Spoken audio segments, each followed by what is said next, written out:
바닥을 딛고 다시 떠오르는 힘을 길러준 가장 어둡고 가장 찬란했던 1년의 기록. 매일을 헤엄치는 법. 안녕하세요. 들어는 봤지만 읽지는 못한 당신을 위한 다독다독 책장을 열겠습니다. 네, 안녕하세요. 안녕하세요.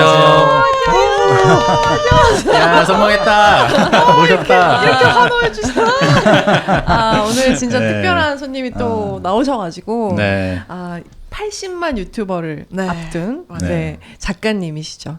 에세이스트이자 팟캐스터이자 책을 쓴 작가, 그림을 그리는 작가, 미술 크리에이터 이연님께서 나오셨습니다. 박수!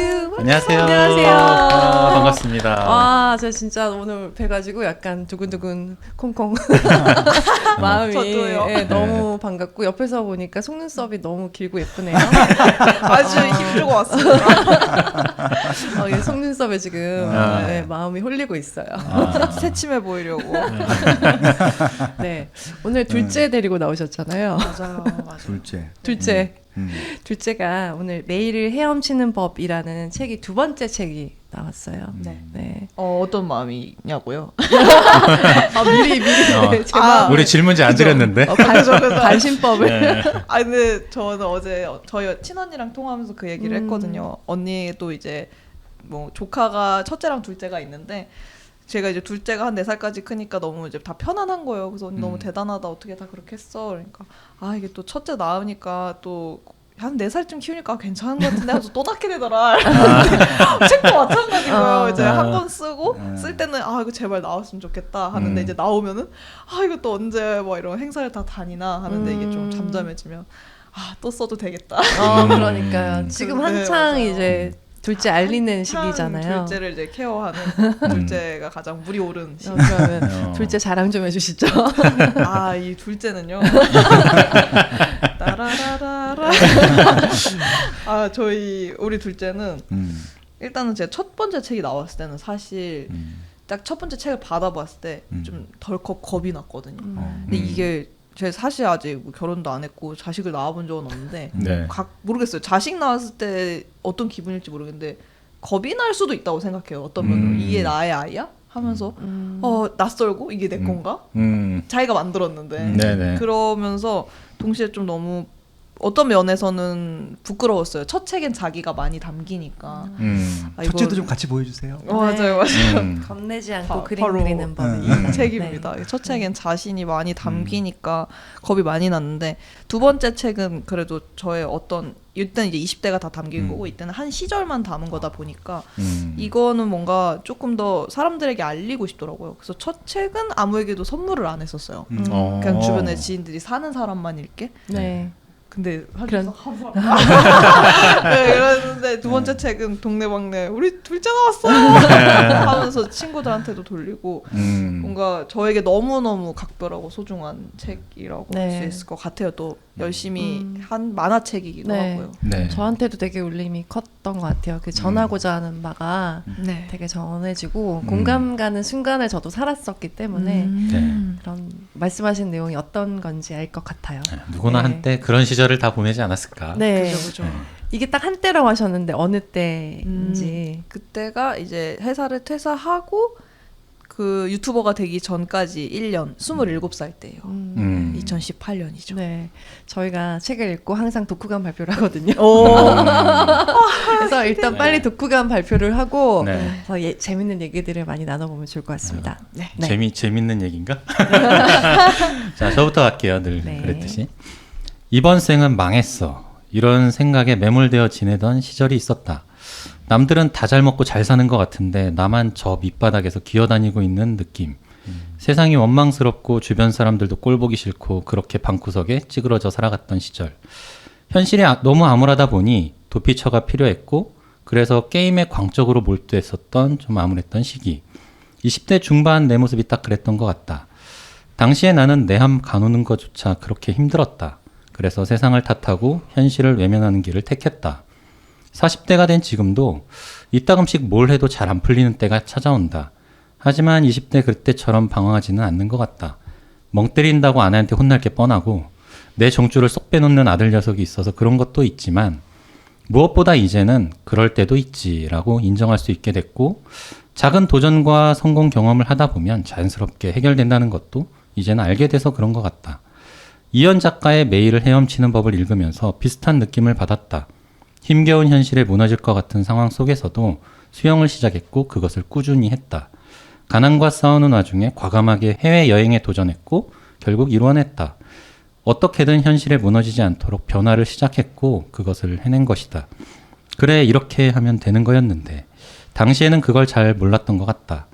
현재의 삶들이 힘겨운 젊은 청춘들에게 지난날의 20대 시절 나에게 선물해주고 싶은 책이다. 네. 라고 써봤습니다. 와, 네. 너무 네. 감사합니다. 자, 일단 3명 다 듣고.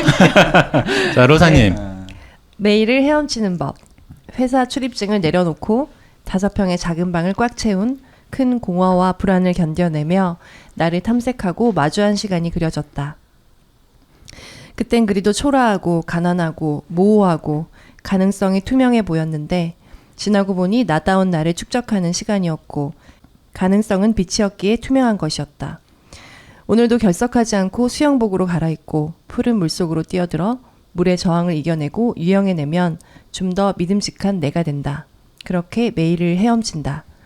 내가 되고 싶은 나도 얕은 위로가 아닌 단단한 용기를 얻은 책이다. 라고 써봤습니다. 네. 아니 다 지금 다 추천사인데. 추천합니다. 네. 네. 자, 마지막 빠시형님. 네. 네.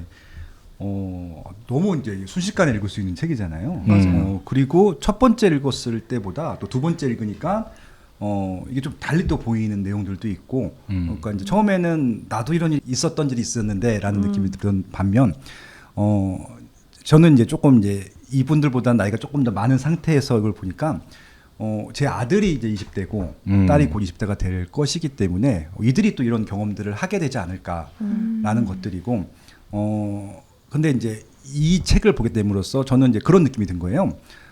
기본적으로 무언가 가지고 있는 분들, 그러니까 이제 대부분 저는 누구나 다 하나씩은 갖고 있다고 생각하는데 그 가진 것들을 찾아내지 못하는, 그러니까 찾아내기 전까지는 이런 과정을 겪을 수밖에 없다고 생각을 하거든요. 그래서 그것들을 찾아내는 과정을 그린 책이 아닌가라는 생각이 들기도 했고, 저희 아들과 딸도 아마 이런 과정을 겪을 텐데 그들한테 한번 이제 지금 보여주게 되면 아마 이게 느낌이 안 올 거예요. 그냥 이게 재미없는 책인데 이렇게 느낄 텐데 그 과정을 겪고 나서 다시 한번 읽어보려고 하면은 똑같은 감동을 느끼지 않을까, 뭐 그런 생각이 들기도 했었어요. 네. 그러니까 일단 겪어보면 공감되는 부분이 많은 것 같아요. 저는 어느덧 40대가 됐거든요. 근데 읽으면서 어떤 생각이 들었냐면 저의 20대도 생각이 났지만 두 번째 40대가 두 번째 20살로 가잖아요. 그런 것처럼 다시 찾는 기분이 요즘 되게 많이 들거든요. 그래서 그러니까 막 어른인 척 하고 싶고, 막 이현님보다 더 넓고 깊은 생각을 하는 척 하고 싶은데 지금도 되게 공감이 되더라고요. 그래서 비밀이에요. 공감한 거, 지금 공감한 거 그렇게 생각이 들었습니다. 그래서 되게 큰 위로를 받았습니다. 네. 이 말들을 다 뇌에다가 다 묻어놔야 돼. 방송을 다시 봐주세요. 그러니까. 네. 그러니까 누구나 진짜 이런 시기가 없는 사람이 좀 거의 드물지 않을까? 네. 그리고 이게 가끔 이제 리뷰를 찾아보잖아요. 근데 정말 감사하게도 이렇게 막 호평을 해주시는 분들도 계시지만 종종 나는 공감할 수 없다 이런 분들도 계세요. 그래서 제가 그러면 안 되는데 오기가 들어서 당신 누군데 이래서 찾아볼 수 있잖아요. 그러니까 이렇게 찾아본 적이 있는데 이제 10대인 분이셨어요.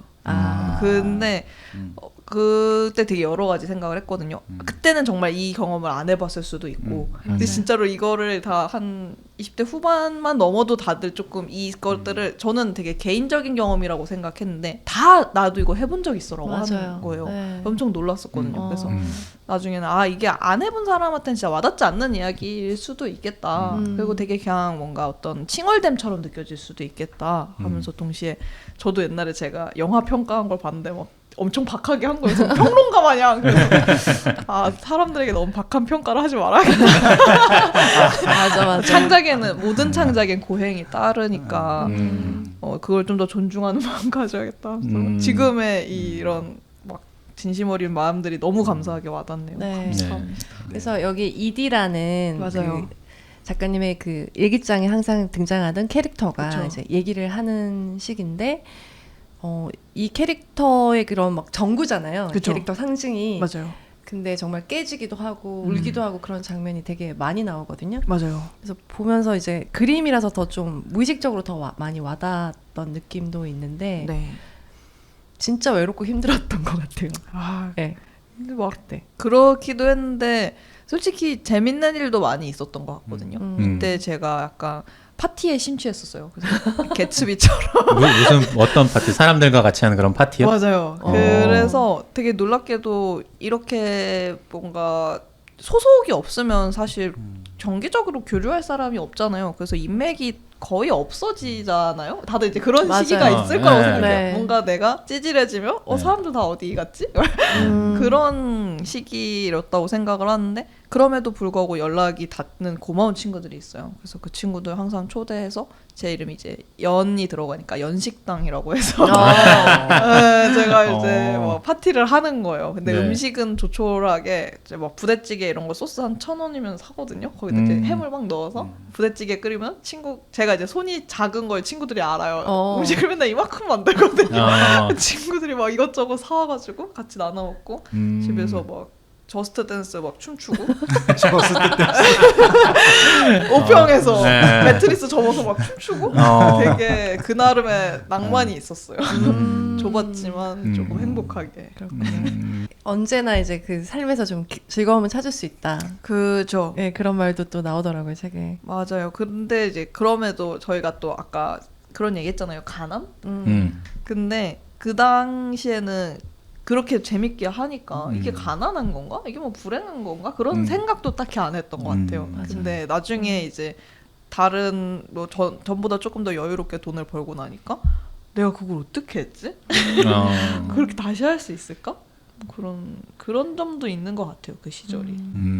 어느 날 왜 보면 잘 지내는 듯 하다 확 무너지는 날 있잖아요. 맞아요. 그래서 뭐 라면 하나라도 끓여 먹으려고 했는데 라면 다 쏟아버리고 막 그거 다 닦아야 그거 막 되고 뭐 물건한테 시비 걸다가 막 부딪혀서 아프고 혼자 발꼬락 찍고 막 이런 화낼 때 없고. 날 근데 여기도 그런 장면이 나오는데 네, 그때는 뭔가 확실히 문제가 있다는 생각을 했던 것 같아요. 지금이 그때 되게 그랬는 시절이었구나 하고 지금 느꼈다고 하지만 그때도 이건 좀 아닌데 싶었던 게 뭐 어느 세계를 가든 저희 집보단 평온한 거예요. 그냥 편의점을 가든 카페를 가든 네. 아니면 잠깐 이제 고향에 가든 다 에어컨 잘 나고 쾌적하고 다 넓고 사람들 다 평온하고 뽀송뽀송하게 다니는 거예요. 그래서 이게 나는 뭐지? 근데 이제 저 비교할 만한 삶은 없으니까 제 삶이 제 가장 많이 들여다보는 삶인데 뭔가 제가 여기서 이제 세탁기가 고장난 이야기를 하거든요. 네. 근데 이제 에어컨이 안 나와서 막 그냥 부모님들이 하는 말 중에 가만히 있어 안 덥다는 말 있잖아요. 그래서 가만히 있는데 발가락에 물이 닿아가지고 뭐지? 하면서 보니까 이제 세탁기에서 물이 나오는 거예요. 근데 그거를 이제 막 막아야 되는데 처음엔 휴지로 막았어요. 근데 이제 휴지로 안 되잖아요. 그래서 제가 집주인을 불렀는데 집주인이 수건을 갖고 오래요. 근데 제가 그 수건을 갖고 오기 전에 되게 많은 뭔가 만감이 교차했거든요. 왜냐하면은 제가 새로 산 호텔 수건이었어요. 큰맘 먹고 그러니까 뭔가 그 당시에는 그런 소확행을 하려고 애를 많이 썼어요. 그러니까 네. 나를 행복하게 할 만한 큰 걸 못 사니까 네. 수건 같은 거 그 호텔 수건 10개 한 2만 원, 3만 원이면 살 수 있거든요. 그렇게 해서 나를 위해 선물로 호텔 수건을 사놨었어요. 그래서 그건 나에게 굉장한 수건인데 그거를 꺼내려 일단 꺼내니까 그거를 그 더러운 물 나온 데다 막 막는 거예요. 걸레처럼 그거를 써버린 뭔가 거구나. 상징적인 느낌이 근데 진짜 너무 가슴이 찢어지는 거예요. 아니 안돼 이거 내 호텔 수건이야. 이거 보송보송한 40수라고. 40수. 얼마나 그게 이제 왜냐면 그 스펙을 알고 나야지 쓸 때마다 만족스럽거든요. 맞아. 그래서 사놓은 나의 40수 수건을 막 그 꾸정물을 막는데 너무 불행한 거예요. 저희 막 말했죠. 이거 호텔 수건이라고. 그래서 이제 집주인이 막 자기 거 이게 집주인이 위층 살았거든요. 그 집주인이 막 자기 수건 갖고 가지고 막 그걸 이렇게 막 막고 하는데 그냥 이거 집안 그것들 막는데 어떻게 하지 못해서 내가 내 수건을 쓰는데 그거 하나에 내가 너무 벌벌 떠는 것도 너무 싫고 내 수건 젖는 것도 싫고 그리고 이제 그거 수습하는 와중에 에어컨 안 나와서 덥고 막 모든 집들이 막 그 피난처럼 정말 피난 가야 되는 집처럼 막 짐들이 다 쌓여 있을 때 왜 세탁기가 이때 고장 나지? 왜 내가 다 불행할 때 이런 일이 생기지? 그러면서 막 이제 밥을 먹어야 되는데 집에서 이제 밥을 할 수가 없으니까. 왜냐면은 그때 이제 밥이라도 하려고 그 이제 냉장고 안에 음식을 지키고 있었는데 밥을 할 기운이 없는 거. 너무 더우니까 불 앞에 서면 더우니까. 그래서 이제 편의점 가가지고 이제 불닭볶음면을 먹는데 불닭볶음면 이제 속도 아프고 너무 그 와중에 또 매운 걸 드셨어. 그러니까 이게 스트레스 받으니까 스트레스 받아가지고. 네, 그럴 때마다 국가가 허락한 유일한 마약이다. 매운 걸 먹거든요. 근데 너무 서러워서 그 기억이 나요. 그 파란색 GS와 불닭볶음면과 나는 왜 이렇게 불행하지? 이랬던 생각. 아무튼 그 호텔 수건 이야기는 쓰지 못했지만 그런 일이 있었죠. 40소 꼭 넣으셨으면 좋겠어요. 너무 호텔 수건 얘기가 너무 좀 임팩트. 그래. 되게 상징적인 물건이야. 네. 그죠. 나의 행복이 와장창 깨진 느낌을 좀 받는. 나의 뽀송뽀송한 나의 작은 로망을 가난을 틀어막는데 다 썼던. 그러니까. 멋진 편이다. 진짜. 근데 뭔가 서러운 밥을 다 먹어본 적이 있는 느낌이 들어요. 그죠. 그러니까 이 밥 하나가 왜 이렇게 처량하지 싶은 기진 그런 밥을 맥진 먹어본 않- 적 있는 것 같아요. 그렇죠. 이 한 끼가 참 처량하다 싶은. 그래서 뭐 작가님하고 완전히 똑같은 상황은 아니겠지만 그런 맞아요. 비슷한 느낌, 비슷한 감정을 느꼈던 경험들이 있는 분들이 그런 데서 되게 많이 좀 공감을 하는 것 같아요. 저도 막 되게 20대 되게 꾸질꾸질하게 살던 때 그때 기억이 막 새록새록 나더라고요. 정말 가난해가지고 월급이 그때 다녔던 회사에서 8개월이 밀렸나? 근데 바보같이 그만두지 못하고 끝까지 버티고 있었던 거예요.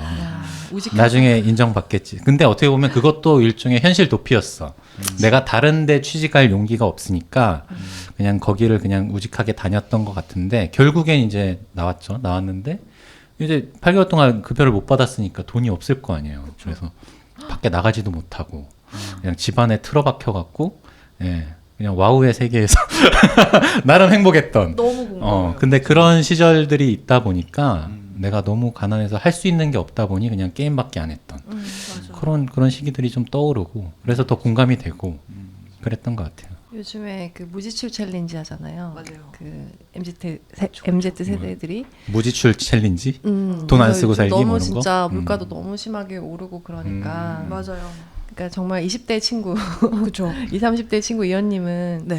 그러니까 무지출 챌린지가 말이 좋아 챌린지지 이거 할 수밖에 없어서 지금 그냥 아끼는 상황인 사람들이 굉장히 많을 것 같거든요. 맞아요. 그 친구분들에게 해주고 싶은 말이 있다면 무지출. 네.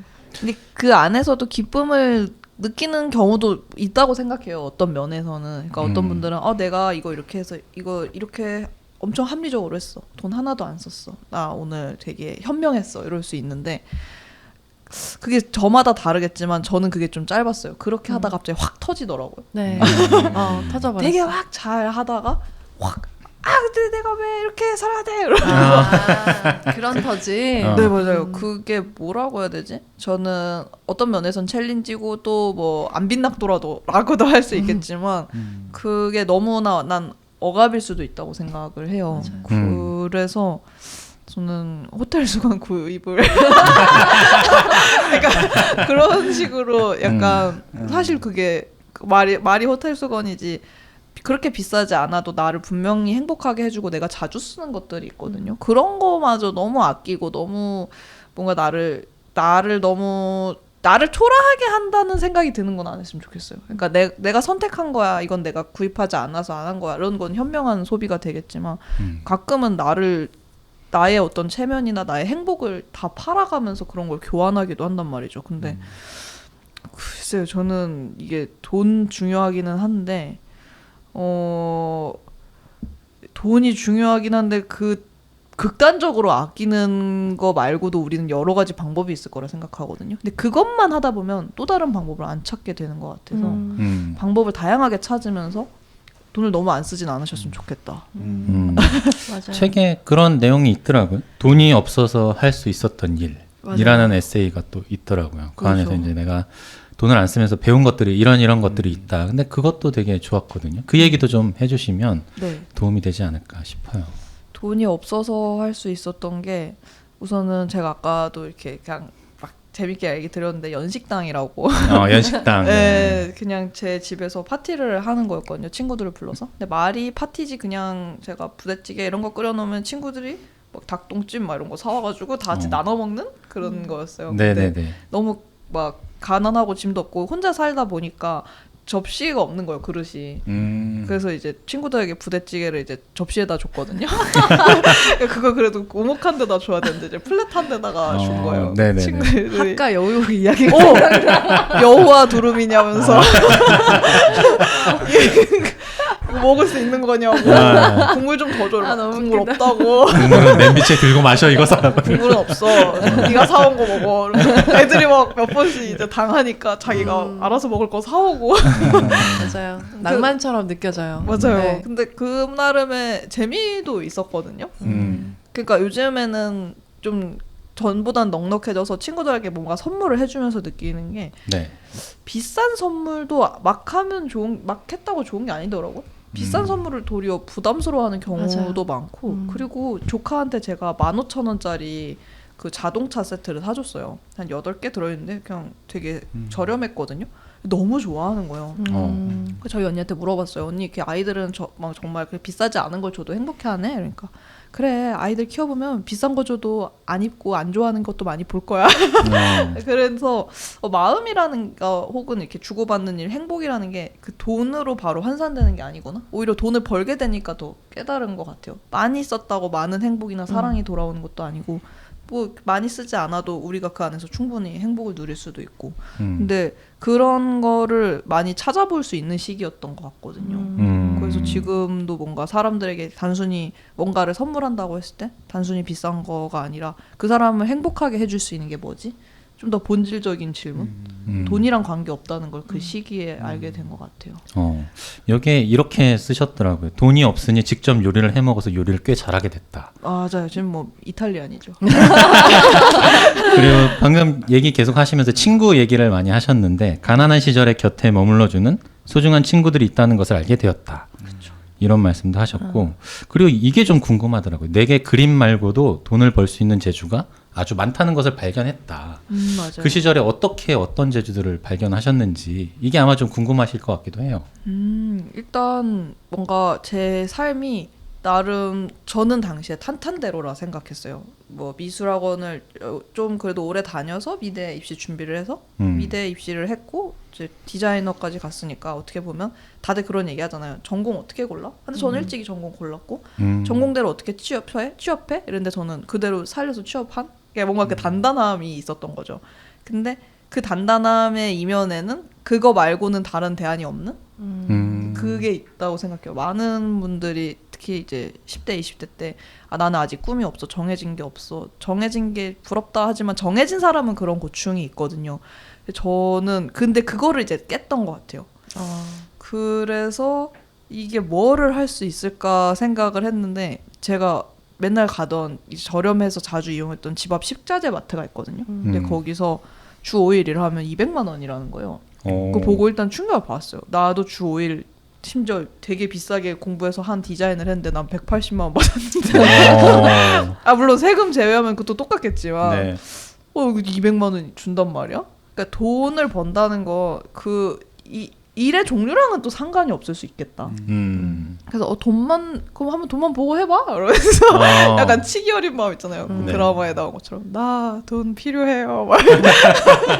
얼마 줄 수 있는데요? 이러면서 처음으로 그때 또 알바를 찾아봤어요. 네. 근데 원래는 알바 같은 거를 또 안 하려고 했거든요.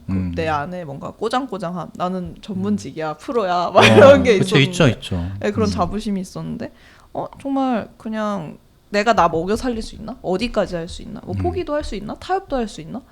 그리고 이게 무엇보다도 제가 이제 소속이 없고 친구들도 막 많이 연결이 안 된 상태다 보니까 이렇게 해도 그게 뭐 소문날 것도 아니고 부끄러울 그런 것도 없는 거예요. 이참에 좀 어디까지 할 수 있는지 해봐야겠다. 그래서 제가 그때 알바를 했는데 그 되게 좀 특이해요. 여기에 제가 그렸는지 안 그렸는지 모르겠는데 약간 탕약 같은 그런 걸 그렸을 수도 있거든요. 제가 안 그린 것 같아요. 탕양 얘기는 못 본 것 네. 같아요. 제가 그렸다가 뺀 것 같아요. 아. 왜냐면 이거는 그려도 사람들이 이해 못한다 해서 뺐는데 네. 제가 한방몰에서 한방몰? 네. 네. 제기동이 집 근처여서 그 한방시장이 있거든요. 네. 경동시장 근처. 맞아요. 또 공교롭게도 고향이 한방 도시였는데 그래서 한방이 끌리더라고요. 그래서 네. 한방몰에 가서 상세 페이지 디자인하는 할아버지들 사이에서 막 웹사이트 들어가는 그런 거를 하고 네. 막 노니주스 패키지도 디자인하고 우엉 막 이런 거 막 네. 우엉의 효능 막 이러면서 제가 다 넣으면서 그런 것도 해보고 아니면 디자인 외주도 해보고 또 막 그런 것도 했어요. 원데이 클래스도 해보고 그러니까 막 완전 전공을 안 살린 건 아닌데 그 안에서 원래 하던 패키지 디자인만 넘어서 웹페이지 디자인도 해보고 네. 그리고 이제 클래스는 완전 교육이잖아요. 교육도 해보고 뭐 그런 걸 한 거죠. 근데 그 중에서 클래스가 좀 저에게 되게 중요한 삶의 전환이 됐던 게 그때 저는 느꼈거든요. 사람을 만나는 게 그러니까 사람을 처음 만나는 사람을 매번 만나서 그림을 알려드리는 게 진짜 적성이 안 맞는 거예요. 낯을 안 가리는데 그걸 낯 가리는 거랑 상관없이 뭔가 뭔가 쏟아내는 느낌? 그 한 번 만나는 사람에게 온전히 그러면서도 동시에 나 사람들 좀 잘 가르친다. 그러니까 그 그림을 되게 잘 가르친다. 이거를 깨달아서 유튜브를 처음에 그렇게 시작을 했거든요.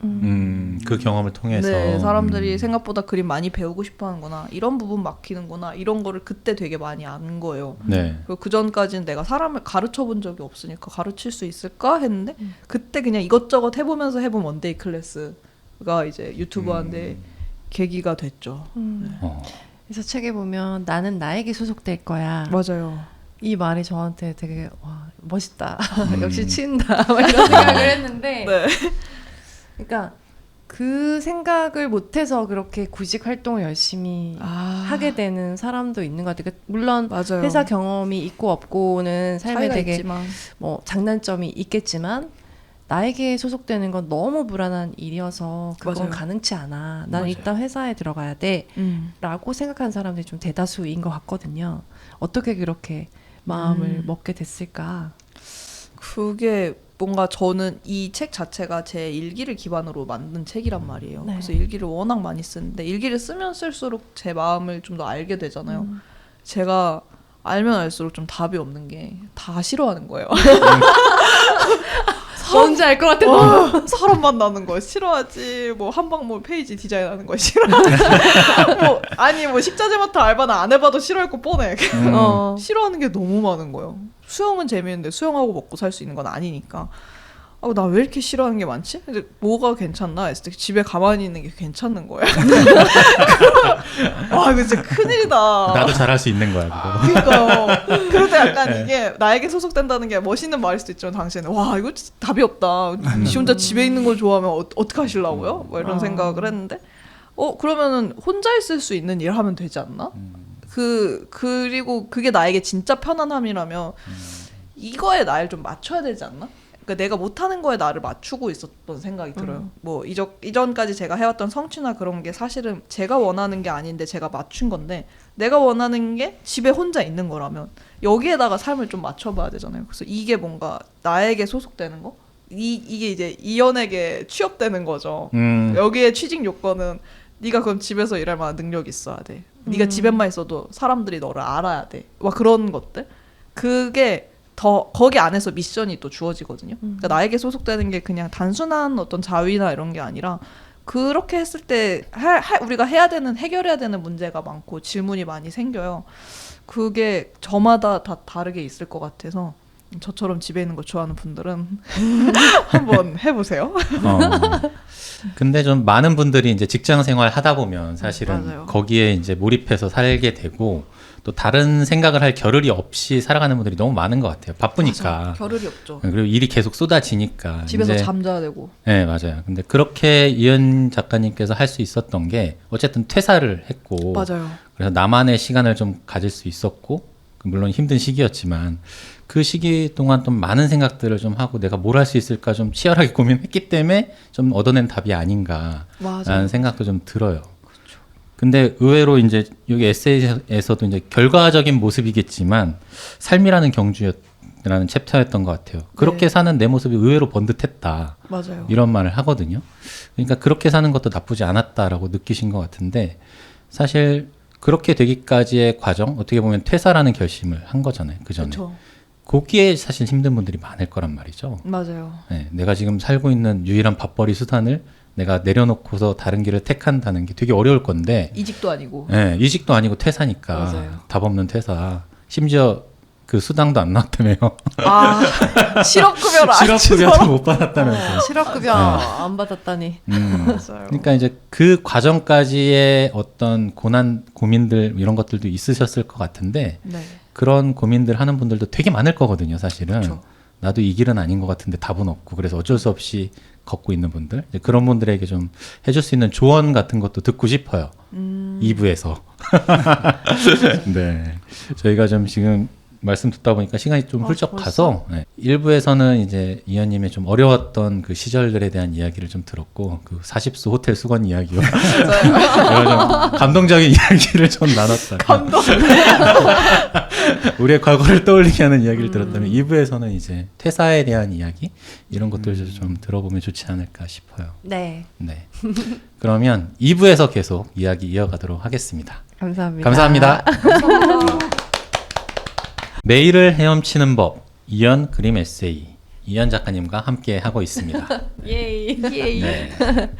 아, 저는 혼자 내가 이제 그림 그리고 퇴사하고 날 찾아볼 거야 라고 마음 먹으셨을 때 네. 고우가 이런 말을 했다. 고우는 그림을 그리는 길을 개의 길이라고 불렀다는데 나는 그 개의 길을 택했다는 걸 너에게 말해주고 싶다. 나는 그 개로 남아있을 것이고 가난할 것이고 화가가 될 것이다. 라고 이제 그림을 나는 그리겠다라고 맞아요. 가난하더라도 그렇죠. 딱 결연한 의지를 맞아요. 창문을 딱 열면서 맞아요. 그 장면이 되게 인상적이었거든요. 네. 근데 지금이야 이현 작가님 막 80만 유튜버 그리고 정말 팬이 많은 귀염둥이들의 대장 맞아요.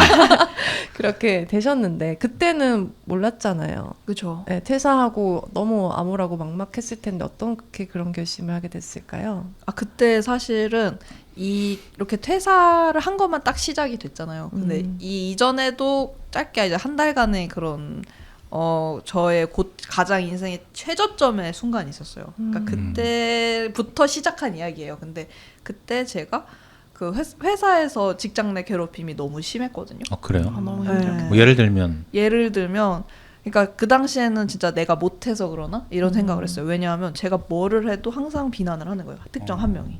특정 한 명이 네, 특정 한 명이 너 이거 왜 디자인 이렇게 하냐. 그리고 너 이거 너무 못하는 것 같다. 그러면서 자 이제 더 높은 상사한테 가서 쟤 좀 어떻게 해라 이런 얘기하고 그리고 그 사람과 저 사이에 있는 상사한테 가서 그러니까 제 사수점 된 사람한테 가서 네가 얘한테 한 소리 좀 해라 이렇게 하고 제 후배 있는 데에서도 얘는 이렇게 잘하는데 너 뭐 어떻게 하냐. 뭔지 못했다. 아시죠? 그러니까 이 저 빼고 모든 사람한테 저를 무능한 사람이라고 얘기를 하는 거예요. 처음에는 다들 저를 감싸주는데 네. 나중에는 계속 그렇게 못한다 하면은 진짜 못하게 되거든요. 그리고 자신감이 없어지잖아요. 뭔가 제가 한 성취도 그냥 다 없었던 게 되는 거예요. 그 사람의 기준에서는 그게 맞지 않는다고 생각하니까. 그 사람도 잘하지 않거든요. 대놓고 욕해도 돼요. 네.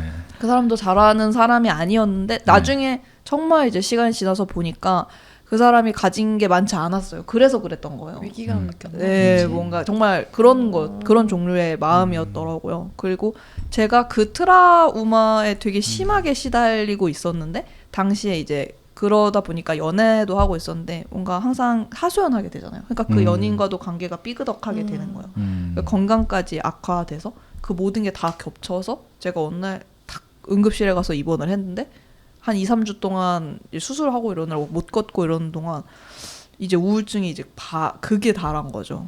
이거를 할 수 있을까 하는데 진짜로 약간 죽고 싶다는 생각이 너무 많이 드는 거예요. 그래서 제가 창문을 못 봤다는 이야기가 처음에 나오는 게 네. 창문을 보면 자꾸 뛰어내리고 싶은 거예요.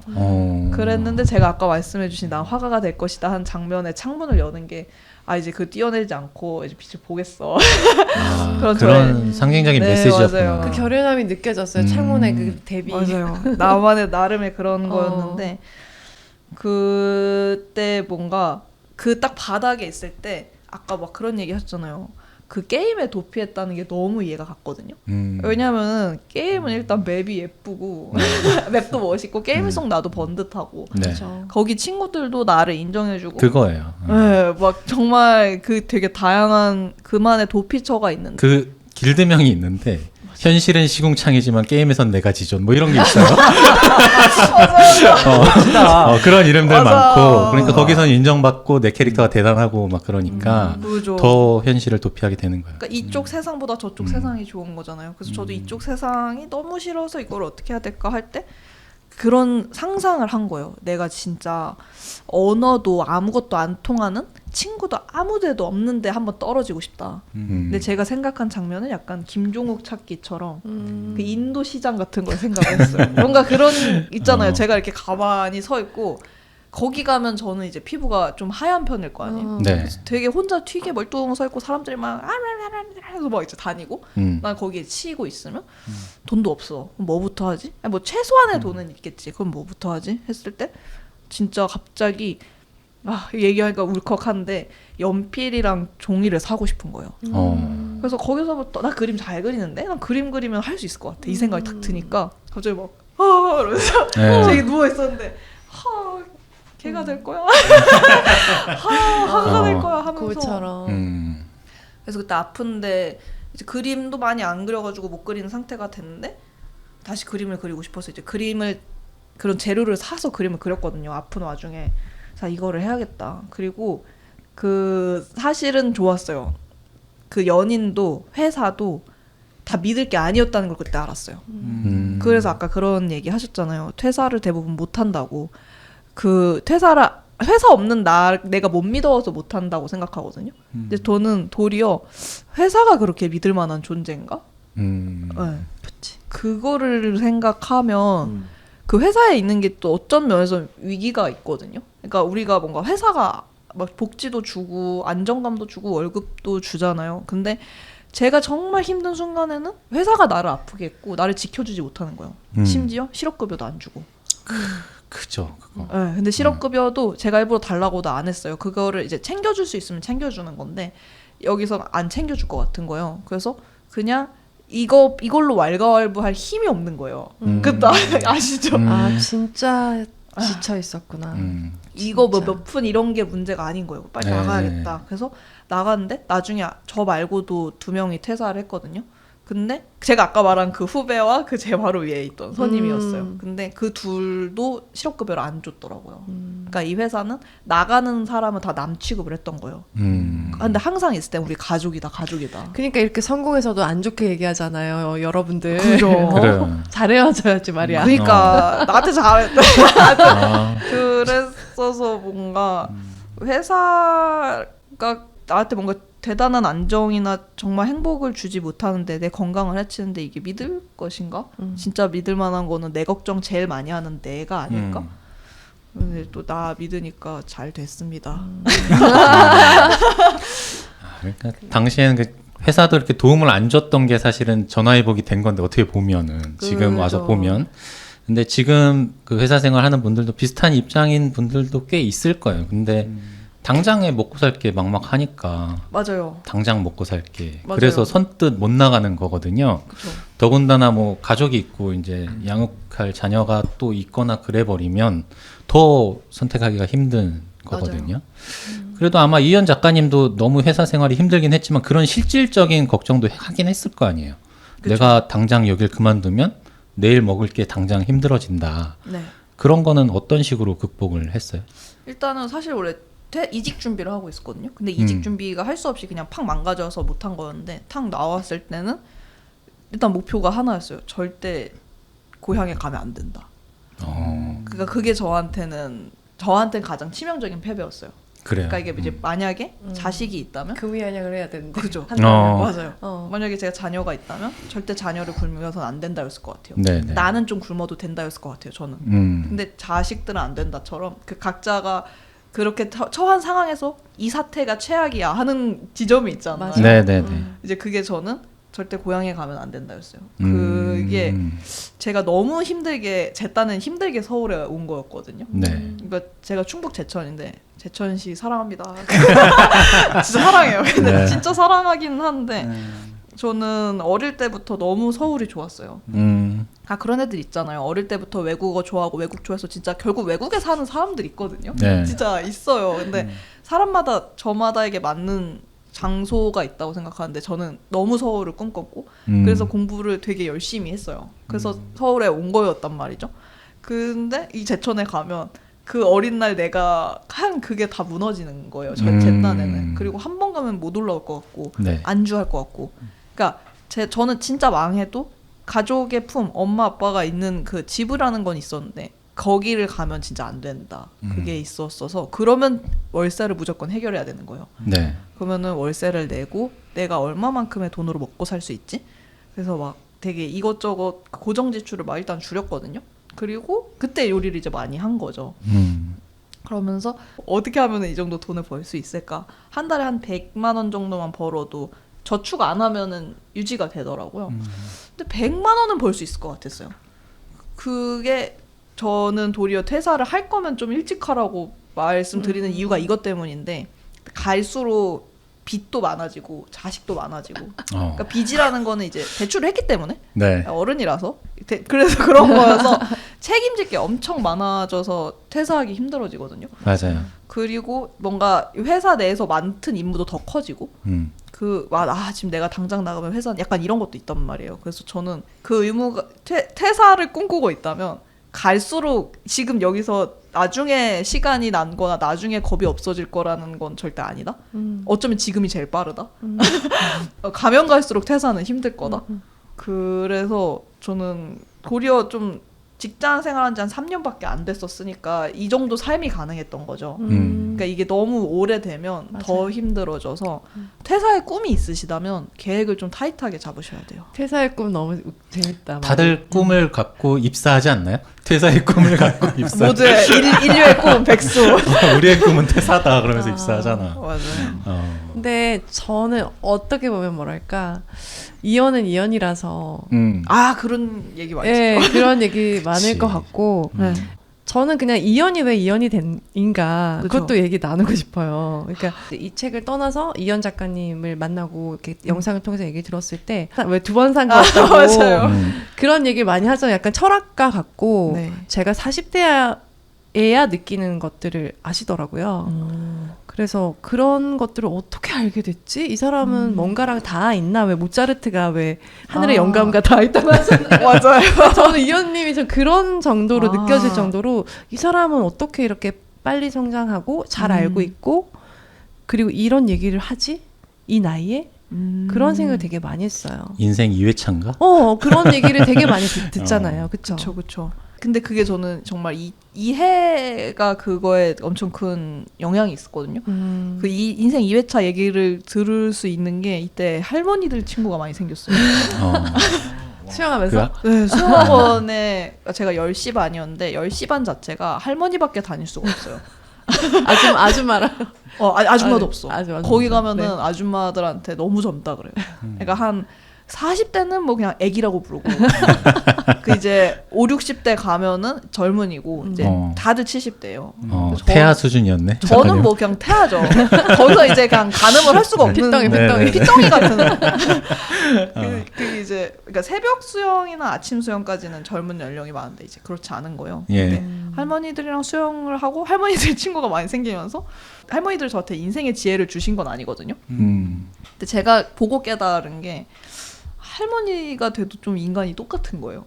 맞아요. 그 할머니인데도 막 락카키 이런 걸로 싸우고 할머니인데도 되게 유치하게 막 그렇게 하기도 하고 또 할머니들만이 주고받는 그런 정도 있고 막 어느 날 제가 막 셔틀버스에 탔는데 막 손에 뭘 주는 거예요. 보니까 이제 생밤이에요. 빨리 먹으래요. 그냥 밤을 주는 거예요. 이제 그런 거 먹고 할머니들 친구하고 할머니들의 삶을 보면서 되게 놀랐던 건 할머니라고 전혀 약하지 않은 거예요. 할머니가 저 병 더 잘하고 더 멀리 가고 더 힘을 잘 빼는 거예요. 그리고 이 잘하는 거는 결국에 힘을 빼는 거다. 그때 이제 수영의 기술도 그렇고 할머니들을 보면서도 느꼈거든요. 그리고 저는 이제 그 양가 조부모님이 둘 다 이제 일찍 돌아가셨어요. 근데 뭔가 정정한 할머니들을 보니까 꿈이 또 생긴 거예요. 나도 되게 수영하는 할머니 되고 싶다. 할머니 되어서까지 수영하는 거 멋지다. 그리고 인생에서 진짜 중요한 게 내가 지금 목매고 있는 것들이 아닐 수도 있겠다. 그 할머니들의 삶을 보니까 인간 다 똑같고 나이 들어서도 어른인 척 하는 거고, 그러니까 젊고 어려도 그 사람들이 하는 거랑 어떻게 보면 비슷한 생각을 할 수도 있겠다는 생각이 드는 맞아요. 거예요. 사람이 그렇게, 그래서 훌륭한 할머니가 있고 나쁜 할머니가 있더라고요. 그걸 보면서도 어떤 할머니가 되어야 하지? 그러니까 그 삶을 좀 먼저 본 것 같아요. 그래서 할머니들을 잔뜩 보고 나니까 나중에 40대, 50대를 만나도 좀 편안한 거예요. 네, 그리고 생각도 또래보다 조금은 더 성숙하게 한 것 같고, 그것도 그래서 제가 책에서도 그런 얘기하는데 용의 꼬리가 되게 좋아한다는 얘기 하거든요. 저보다 항상 나이가 조금 있는 사람들 있는 것도 좋아했는데 네, 그것도 많이 그러니까 그런 삶과 지혜의 원천이었던 것 같아요. 저는 제가 느끼기엔 글쓰기도 있는 것 같아요. 맞아요. 네. 그래서 일기로 이렇게 기록들을 계속 남기고 이렇게 브런치 작가부터 됐다고 말씀하셨잖아요. 맞아요. 그래서 글쓰기로 내 생각을 정리했던 것도 그렇죠. 이 컨텐츠의 그런 정말 깊은 단단한 힘을 만들어준 기반이 된 것 같다는 생각을 했어요. 맞아요. 글쓰기는 뭐라고 해야 될까? 이미 다들 갖고 있는 생각이나 그런 것들이 다 있을 텐데 글로 정리가 안 돼서 그런 것 같거든요. 근데 이제 글쓰기를 하면 정리가 되고 그게 실체가 생기니까, 그리고 그걸 정리할 만한 본인의 생각이나 그런 거는 취향에서 많이 발견이 되는 것 같아요. 근데 그 취향이라는 게 저는 그런 거였거든요. 제가 어떤 강의를 듣는데 그러는 거예요. 좋아하는 거를 많이 발견하고 많이 좋아하세요 하는데 그 이제 질문 시간에 조금 삐딱하게 싫어하는 건요? 이렇게 물어보니까 싫어하는 거에 대해서 많이 그렇게 생각 안 하셔도 돼요 하는데 속으로 싫어하는 걸 진짜 많이 생각해야지. 근데 그건 지금도 변함이 없거든요. 내가 뭐를 싫어하는지 알아야 내가 진짜 원하는 걸 또 알 수 있어서, 제가 아까 말했던 회사라든가 제가 열심히 애써왔던 게 사실은 제가 싫어했던 거였던 거예요. 그래서 저는 그 자기가 좋아하는 것과 싫어하는 거에 대해서 생각을 많이 하고 그걸 많이 써봤으면 좋겠어요. 써야지 그게 구체화되니까. 그 이번에 유튜브 커뮤니티에 올리신 글, 마지막으로 올리신 글, 네. 안부를 묻기에 저는 그다지 잘 지내지 못하는 것 같아요. 9일 전에 올리신 글이에요. 맞아요. 고백하자면 지금 요즘 무너진 일상을 살고 있답니다. 삶이라는 항해에서 베이키가 자기 마음대로 돌아가는 모습을 보는 것 같아요. 어디서부터 뭘 해야 할지 모르겠어요. 아주 큰 파도 속을 지나는 기분이 듭니다. 그런 이유로 요즘은 유튜브 영상을 올리지 못했답니다. 저의 파도가 잔잔해지면 다시 편안한 목소리로 돌아올게요.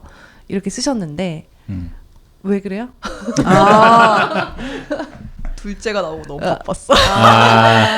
그것도 있었고, 이때와는 대조적으로 지금은 뭔가 저를 찾는 분들이 되게 많아졌어요. 네. 근데 그게 저에게는 또 다른 감사함이자 괴로움? 맞아요. 이게 이런 표현이 뭐 이해가 되실지 모르겠는데 감사한데 안 감사한 그런 일들이 있어요. 있어요. 진짜 감사한 건데 마음에 아주 깊숙이선 그렇게 감사하진 않은 거야. 그러니까 그 일 자체는 큰 일인데 그냥 스케줄이 된 것일 수 있죠. 맞아요. 예, 예. 그 옛날에 다 꿈꿨던 게 지금은 그런 일들이 된 거예요. 그래서 그리고 그게 달력에 빼곡히 적혀 있는 게 너무 뭔가 애 앞에 쏟아질 산을 보는 느낌? 너무 큰 거죠. 막막한 거죠. 그리고 이런 생각도 드는 내가 스타병인가 이러면서 약간 괴로워하면서 내가 이제 뭔가 이렇게 초심을 버렸나. 호텔 수건에 엉엉 울던 5평 매트리스를 기억해. 기억하라고. 그때 불닭볶음면을 기억하라고.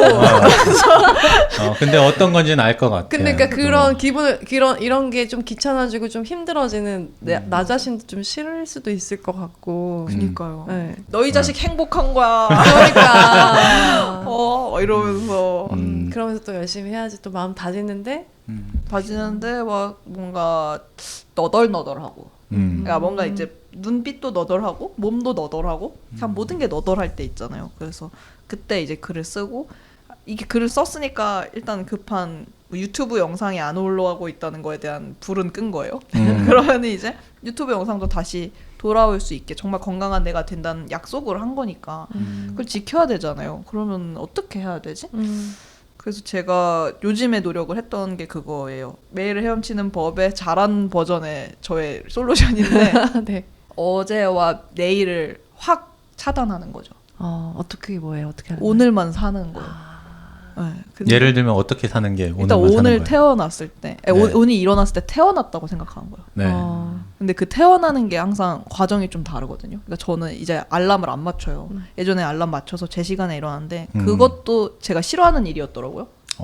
알람 그래서 하루의 시작을 좀 중요시하려고 하는데 처음 먹는 음식이나 처음의 기분이나 처음 하는 행위 등에 조금 하루가 영향을 받는 것 같아서 그 알람으로 처음 시작하고 싶지 않아서 알람을 없앴는데 그러다 보니까 제각기의 시간에 조금 깨는 게 있어요. 요즘에는 좀 불규칙해서 그래서 일찍 일어난 날에는 보통 이제 불면증 때문에 일찍 일어나는 건데 오늘은 새벽에 태어난 걸? 약간 뷰티 인사이드처럼 오늘은 이 얼굴이네? 이런 느낌으로 오늘은 재밌다. 시간이 조금 많은데? 오늘은 10시에 일어났어. 오늘은 좀 수명이 짧다? 막 이런 식으로 태어났다고 생각하고 네. 그 미래 달력은 그러니까 월요일에 일단 주간 계획을 다 짜놔요. 그래서 하루에 하나만 집중을 해도 빵꾸가 안 나게 그래서 그 하루치 스케줄만 보는 거예요. 그래서 이건 할 수 있어. 하루에 한 번은 살 수 있어. 동시에 하루에 우리가 하루씩만 산다고 생각하면 가장 중요한 게 친절할 수가 있거든요. 그러니까 그 아까 말한 스타병이 잘못 발현되면 사람이 불친절해지고 성격이 안 좋아질 수 있어요. 저는 그게 제일 안 좋아지는 것 같아요. 그 스타병의 문제는 안 좋은 성격 때문에 그런 것 같거든요. 근데 내가 정말 삶이 하루밖에 안 주어졌으면 착하게 살다 갈 것 같은 거예요. 왜 화를 내다가요? 그게 내 마지막 모습일 텐데 소문이 안 좋게 나겠지. 그런 거 의식 많이 합니다. 그래서 친절하게 할 수 있고 중요한 일을 할 수 있다고 생각하니까 하루에 하나씩만 살자. 하루만 살자. 그리고 밤에도 나는 자는 게 아니라 죽는 거야. 이제 그날의 죽음이 다르거든요. 자는 시간도 다르고 기분도 다르고 죽기 전에는 편안하게 하고 싶어 하면서 이제 책을 읽고 오늘은 태어나서 여기 왔습니다. 오늘 이 시간을 보내주셔서 더 소중하게 느껴지네요. 너무 기다렸던 시간이에요. 되게 하루를 알차게 보내는 방법이다. 이 말씀 듣다 보니까 저는 한 일주일 정도를 스케줄을 머릿속에 담고 사는데 그래서 마감이 있잖아요. 그럼 맞아요. 최대한 미뤄요. 그러니까 월화수 목의 마감이다. 월화수는 어떻게든 이렇게 머릿속에 생각은 담겨 있는데 놀아. 놀고 한 목요일에 닥쳐서 막 벼락치기 하듯이 하거든요. 네. 그럼 이제 월화수는 되게 좀 허무하게 지나갈 때가 많아요. 근데 맞아요. 이현 작가님처럼 하루에 살고 죽는다고 생각하면 되게 하루를 알차게 쓸 것 같은 거지. 그러니까. 매일매일 마감입니다.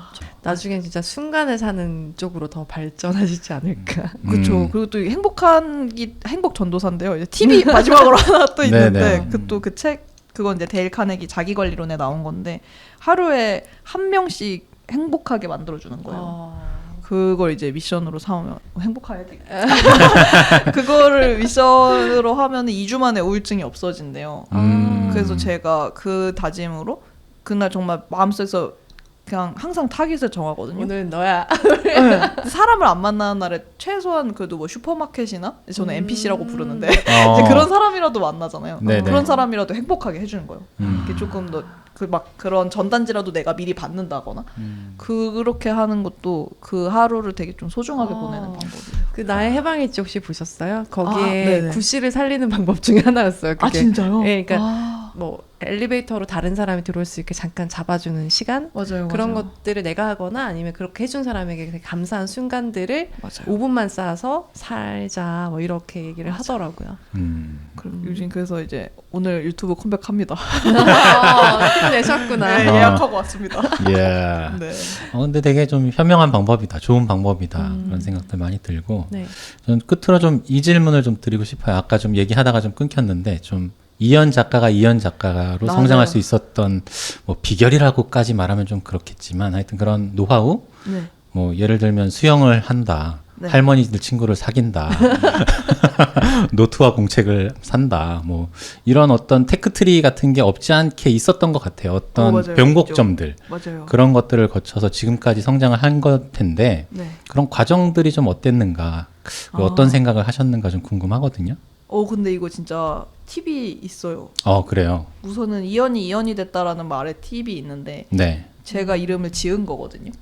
그래서 이게 여러분은 이연이 될 게 아니잖아요. 여러분이 되어야 되는 거잖아요. 그래서 내가 되고 싶은 나의 모습을 담은 이름을 짓는 게 첫 번째인 것 같아요. 근데 저는 이제 부모님이 지어주신 이름이 다 예쁘고 소중하지만 그건 부모님의 바람이거든요. 네. 엄밀히 말하자면. 근데 내 바람이 있을 거 아니에요. 그래서 저는 자기 뭐 닉네임도 좋고 진짜 이름도 좋으니까 이름을 먼저 지어보는 거. 그래서 이 시절이 저한테 중요했던 게 이름을 지은 해였거든요. 그래서 이연이 됐던 거지. 제가 이름 없이 이런 것들을 했을 때 이연이 되지 않았을 거거든요. 그리고 이연 이름부터가 조금 제가 지어서 그런지 원래 남이 지가 후천적으로 지은 이름 좀 예쁘잖아요. 아시죠? 이연도 뭔지 이뻐요. 아시죠? 네. 이연 예쁘거든요. 원래 이름도 연수로 나쁜 이름은 아닌데 네. 자기가 마음에 드는 예쁜 이름을 짓는 게 첫 번째고요. 그 이름에 이제 꿈이 담겨 있어야겠죠. 그리고 이제 이건 사소한 팁인데 비밀번호에 되고 싶은 꿈을 적어요. 비밀번호에. 비밀번호 우리가 자주 쓰는 거잖아요. 그래서 저는 이제 예술가라는 말을 비밀번호에 썼어요. 옛날 아이디가 뭐예요? 아무튼 비번은 알았으니까. 예술가가 들어있습니다. 네네. 아무튼 그렇게 자기가 꿈꾸는 거를 항상 치는구나. 볼 수 있는 아이디나 비밀번호로 써두는 게 암시가 되는 것 네. 같아요. 그래서 그게 이제 자기 지은 이름에 대한 어떤 속성이겠죠.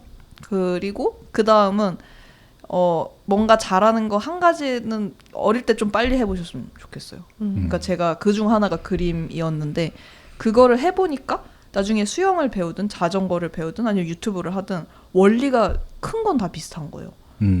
그래서 이게 한 개를 먼저 그러니까 우리가 뭔가 전문가가 되면 답이 없다. 딴 거는 뭐 대안이 없을 수도 있어. 이러시지만 저는 하나를 마스터해보면은 게임도 한 캐릭터 키워보면 딴 것도 키울 수 있거든요. 그쵸. 부캐는 쉽죠. 이게 캐릭터를 다 이렇게 키울 수 있는 게 아니에요. 캐릭터 여러 개 키우는 사람이 하나 찍어보고 부캐를 키우는 거거든요. 그래서 하나 강점 날렵하게 한번 해보고 거기서 배운 거대로 뭔가 다른 거 시작하면은 좀 비슷하고 쉽거든요. 그렇게 하면 그 자기만의 무기가 여러 개가 된 자기 이름을 갖고 있는 그런 멋진 사람이 되지 않을까. 좋은 팁이네요. 네. 이연님이 하루에 한 명을 행복하게 해주신다고 했는데 네. 귀염둥이들은 네. 엄청 많잖아요. 80만 귀염둥이. 명이잖아요. 맞아요. 그러니까 좀 계획보다 오버를 많이 하고 계시지 않을까 그런 생각이 들어요. 그러니까 지금 본캐 이연부터 네. 시작해서 맞아요. 지금 이런 메일을 헤엄치는 법도 어쩌면 이제 부캐로도 볼 수 있는 거잖아요. 맞아요. 이때 나를 그린 거니까. 그렇죠. 그래서 이런 모습들이 정말 다 모두를 행복하게 해주고 있는 것 같습니다. 네. 성공이다 오늘도. 오늘 혹시 저였나요? 행복하게 해준 사람? 아니 좀 더 해야 돼. 좀 더 해볼게요. 좀 더 해볼게요. 방송 마치고 계속 하세요. 방송 마치고 와요. 아니 근데 믿겠어. 로사님은 되게 이현 작가님 섭외됐을 때부터 그때부터 네. 좋아했어요. 그러니까 오늘 직접 만났으니까 뭐 성덕이지 뭐 이게 성덕이지 뭐 다른 거 있나? 그러니까 교보문고 가서 사인 받을 사람이 그러니까 저 복장까지 기쁩니다. 깔맞춤하고 온 거 그러니까. 보세요. 책 표지하고. 네. 네. 그래서 저는 이 책을 통해서 또 그러니까 진짜 아까 제가 그 서평에 쓴 것처럼 얕은 위로가 아니라 왜 그 사람이 되게 공감을 하면 좀 깊은 위로와 힘을 좀 얻잖아요. 그래서 저도 되게 힘을 얻은 것 같아요. 그래서 또 매일 헤엄쳐야죠. 헤엄쳐야죠. 네. 전 평형을 좋아합니다. 네. 아마 좀 힘들게 많은 현실에 좀 눌려서 좀 힘겨워 하시는 분들이 많을 것 같은데 그런 분들이 한번 읽어보시면 또 공감도 할 수 있고 또 한편으로는 나도 좀 뭘 어떻게 해야겠다라고 생각할 수 있는 그런 계기가 되는 책이 될 것 같아요. 네. 그래서 책도 좀 한번 읽어보시면 좋을 것 네. 같습니다. 이현 작가님, 진행대장님 마지막으로 한마디 해주신다면. 저는 그때 위로를 받았던 게 수영이었거든요. 이 책에서 수영 얘기가 많이 나오는데 저는 여러분들이 열심히 사는 것도 중요한데 확실하게 위로를 받을 안식처를 찾는 것도 중요하다는 생각이 들어서 여러분을 행복하게 하는 것들 많이 찾아내셨으면 좋겠습니다. 감사합니다. 네, 오늘 이현 작가님과 함께한 시간도 여기서 마무리하고 또 다음에 또 좋은 책 출간하시면 다시 한번 모실 수 있으면 좋겠습니다. 좋아요. 오늘 너무 감사했습니다. 감사합니다. 감사합니다.